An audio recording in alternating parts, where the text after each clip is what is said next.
par la désintoxine homéopathie. C'est surtout Antoine Florin. Antoine, pour le prénom, Florin, F-L-O-R-A-I-N. F-R-A-I-N. Alors je sais qu'il a... Je ne sais pas si c'est peut-être la deuxième édition, celui-là, mais il a toujours gardé le nom Antoine Florin. Voilà. Donc vous avez avec ça tout ce qu'il faut pour pouvoir trouver les éléments pour pouvoir vous aider dans cette démarche-là. Attention, c'est pas une baguette magique.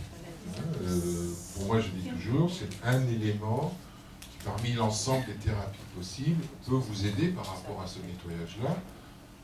L'acupuncture, les soins énergétiques, la naturopathie, tous ces trucs-là aussi font partie de ces éléments-là qui peuvent vous aider. Maintenant, si je reprends l'histoire de la poubelle, la question, moi j'ai pas la réponse encore, c'est que est-ce qu'on peut vider toute la poubelle? Voilà. Est-ce que c'est important de vider toute la poubelle? Je ne sais pas, ça dépend de chacun. Pardon? Est-ce qu'elle va se remplir par autre chose? La nature n'est pas vide. Voilà. Oui, mais elle peut se remplir par des choses qui soient plus positives que des détritus. Cette poubelle, c'est la mienne. Cette poubelle, c'est la mienne. Donc cette poubelle, qui est importante, c'est pas qu'elle se remplisse, c'est qu'elle puisse se vider. Qu'elle puisse se vider régulièrement, comme les éboueurs quand ils passent dans vos rues pour vider vos poubelles, c'est qu'elle puisse se vider régulièrement. La deuxième problématique derrière, c'est que ce que j'élimine, où est-ce que je vais le mettre? Et qu'est-ce que je vais en faire après? D'accord? Et qu'est-ce que je peux, jusqu'où je peux éliminer? Je pense que la meilleure réponse, elle est propre à chacun. Le jour où vous trouvez votre état d'équilibre dans lequel vous vous sentez bien, vous êtes ce qu'on appelle en bonne santé, mais votre bonne santé à vous, voilà, vous savez que là vous êtes bien. Après, à vous de faire ce qu'il faut, dans la mesure du possible, pour garder cet état de santé le plus efficient possible. Et oui, mais la vie est faite de choses qui font qu'il faut toujours avancer, toujours bouger. Donc c'est des épreuves qui nous font grandir. Donc c'est pas de voir ça de manière fataliste, mais de voir, ok, j'allais bien, là je vais moins bien, pourquoi? Parce qu'il s'est passé ça. Qu'est-ce que je peux faire pour rééquilibrer, retrouver cet état de mieux-être, qui ne sera pas celui que j'avais avant, qui sera autre, mais qui fera que je me sente bien à ce niveau-là. Alors on peut vous faire des analyses, hein. Il y a plein de... En Allemagne, il existe un système qui s'appelle la cell symbiosis thérapie, je ne sais pas si vous en avez entendu parler. On fait des analyses sanguines à tous les niveaux, qui sont très très très poussées. Voilà, alors on va toujours trouver des toxiques, on va toujours trouver des traces plus ou moins importantes de différentes choses. Donc c'est bien d'avoir ces informations-là, d'aller nettoyer. Est-ce qu'on peut tout nettoyer et jusqu'où on peut nettoyer? Je crois que c'est propre à chacun. Moi j'ai pas une réponse toute faite, je crois que c'est propre à chacun. Si vous vous sentez bien, si vous vous sentez en bonne santé et en pleine forme, ben voilà, c'est super. Même s'il reste encore un peu de choses, le corps a une capacité d'adaptation et d'auto-guérison, laissez-le faire. Bon, évidemment, si vous mangez chez Meublé tous les jours, vous buvez 3 litres de vin par jour, etc., bah, vous n'étonnez pas de tomber malade. Mais c'est pas votre cas. Ça, je pense. Ça marche? François? Quelle est ta position par rapport aux amalgames dentaires? Alors, ce qu'on appelait les plombages, ma position est très nette, c'est des vraies cochonneries. J'en ai eu plusieurs. Et donc j'ai fait une erreur, personnellement. C'est-à-dire que je savais qu'il fallait les faire enlever, mais je ne l'ai pas fait enlever dans les bonnes conditions. Il y a un livre de Françoise Cambera, qui explique bien la chose, je trouve. Et qui dit que même quand on fait ça, c'est jamais parfait. Mais enfin, c'est peut-être moins pire. Je suis assez d'accord avec elle à partir du moment où on a un amalgame qui date d'il y a 20 ans. Je ne suis pas sûr qu'il faille vraiment l'enlever. Je ne suis pas sûr que tout l'effet toxique est déjà passé au niveau de l'organisme. L'enlever risque de réveiller un petit peu plus les choses.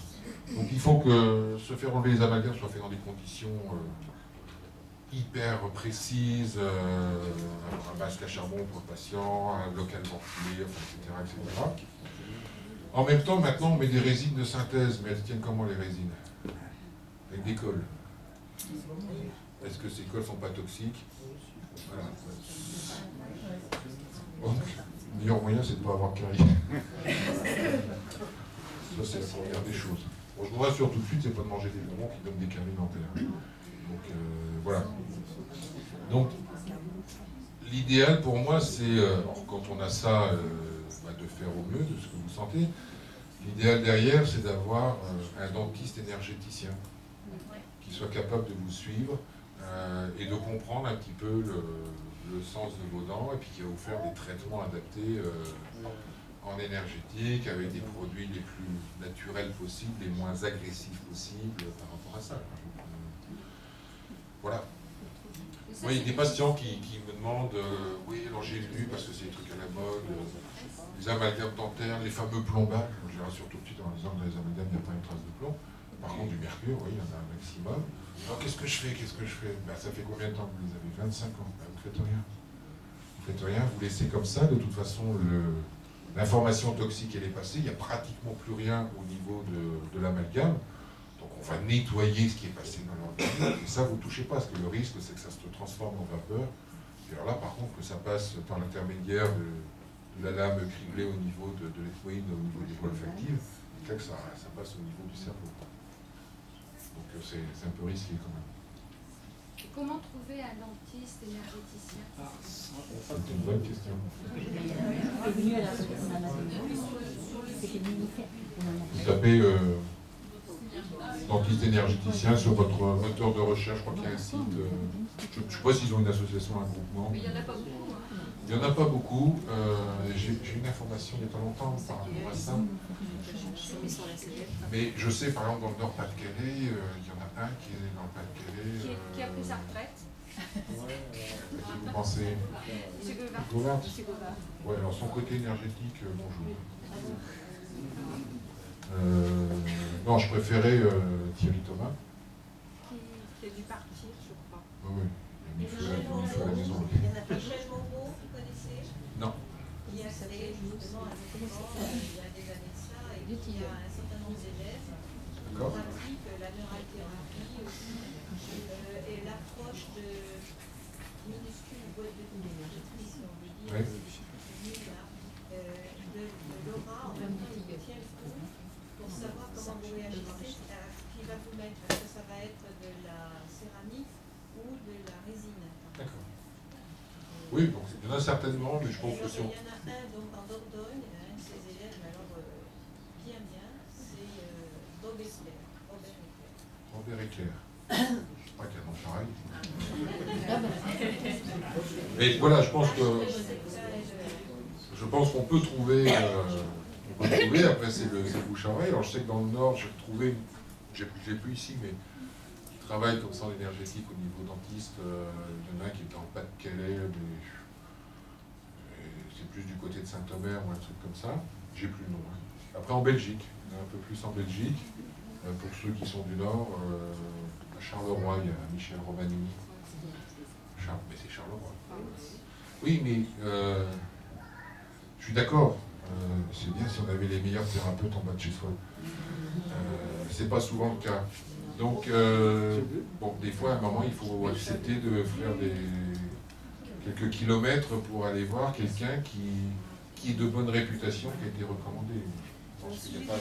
Que pensez-vous des implants? C'est toujours...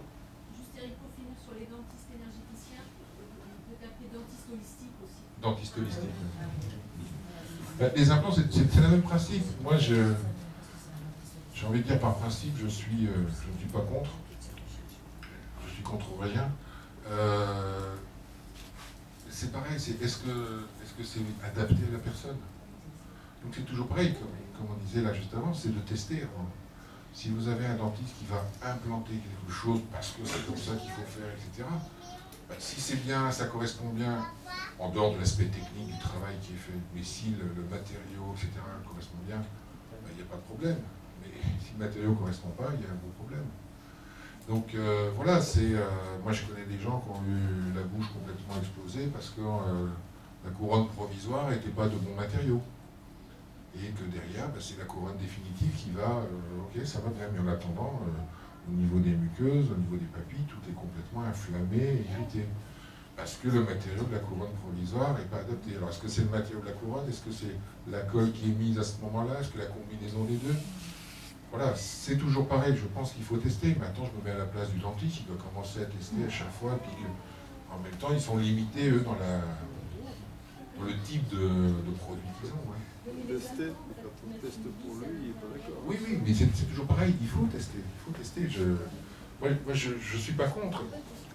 Il faut tester pour savoir si le produit qui est émis va être accepté par le corps. Ça, c'est la première des choses.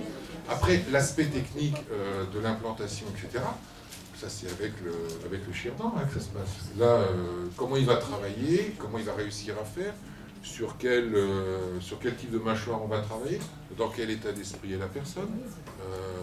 Voilà. C'est tout ce système-là. Mettre un implant, c'est très bien, c'est quand même mettre une prothèse de hanche. Quand on a une hanche qui est complètement explosée, les personnes elles sont contentes d'avoir une prothèse de hanche qui... Ah ben j'ai plus mal, je peux mieux marcher. Ok. Qu'est-ce qui fait que la hanche, elle s'est abîmée? Qu'est-ce qui fait qu'au long de toutes ces années, le système s'est déséquilibré à tel point d'appuyer énormément sur la hanche pour l'user complètement? On met une prothèse de hanche, la hanche va mieux. Mais c'est qui a déclenché ça? Vous cherchez plus loin. C'est comme mettre un implant, c'est très bien, le truc est explosé, ok, on met un implant. Et qu'est-ce qui a entraîné ça? Quel est le déséquilibre? Vous prenez votre pyramide de tout à l'heure. Quel est le déséquilibre physique, les déséquilibres physiques, chimiques, émotionnels, énergétiques, qui tout au long de ces années a amené la personne à compenser sur ce système-là, faire qu'à un moment ce système-là ne peut plus compenser, ne peut plus adapter, complètement exploser. On le remplace, très bien, et après? Là où les causes sont toujours là. Non, parce que quand moi j'ai ma belle-mère, elle a ça, elle a autant mal avec. Ben oui. Parce que ce n'est que la conséquence, l'arthrose de hanche n'est que la conséquence d'un déséquilibre qui se situe à l'autre niveau. Si ce déséquilibre n'a pas été réglé, on peut lui mettre la meilleure prothèse de hanche qui soit, ça ne change rien à sa problématique. C'est exactement... C'est ça peut-être une des difficultés et une des erreurs de la faculté de médecine actuellement, c'est de travailler sur les effets. Alors des fois c'est intéressant, je ne dis pas qu'il faut rejeter tout ça, des fois c'est intéressant, mais si on ne s'intéresse pas aux causes, et à la cause de la cause, et à la cause de la cause de la cause, et en remontant le plus loin possible, pour comprendre toute l'histoire de la personne qui fait qu'aujourd'hui elle arrive avec cette problématique-là. Et si tout ça, ça n'est pas travaillé, traité, à défaut d'être résolu, vous pourrez faire tout ce que vous voulez, ça ne change rien au problème. Peut-on savoir que l'ostéopathe que l'on va voir va travailler sur ces mémoires anciennes, si on peut dire? Déjà, vous lui demandez. Déjà, vous lui demandez. Après, vous verrez comment il travaille. Il y a de fortes chances quand vous allez sur ce site-là, le mien, que vous ayez des gens qui travaillent ce que j'appellerais en tissulaire. Donc, dans un travail qui est en douceur, qui ne vont pas manipuler ou quoi que ce soit, qui va plus dans l'écoute de l'histoire tissulaire. Mais il n'y a pas que, je n'ai pas vu former tous les ostéopathes de France. Donc, il y en a d'autres aussi qui n'ont pas fait la formation, mais qui travaillent aussi très très bien. Vous voyez déjà comment il explique les choses, comment il vous aborde, comment il travaille avec vous. Est-ce qu'il se contente de tests et puis de vous manipuler, point final, ou est-ce qu'il essaie de comprendre l'histoire de vos tissus, quel est ce dialogue tissulaire qui se met en place. Voilà, mais attention, il y a des ostéopathes qui travaillent beaucoup en manipulation et qui travaillent très bien, qui ont d'excellents résultats aussi. Donc, moi je crois qu'après c'est le contact du patient. Voilà, si vous avez un ostéopathe qui manipule mais qui travaille très bien et vous êtes satisfait, vous allez forcément lui faire sa publicité. Oui, mais un ostéopathe qui convient, moi je sais qu'on m'en a recommandé. Bon, la personne qui m'a recommandé, il convenait très très bien, et moi, bon, je trouvais que voilà, les résultats étaient passables. Il a fait le job moyennement. Alors, la notion de résultat, elle est toujours subjective au patient.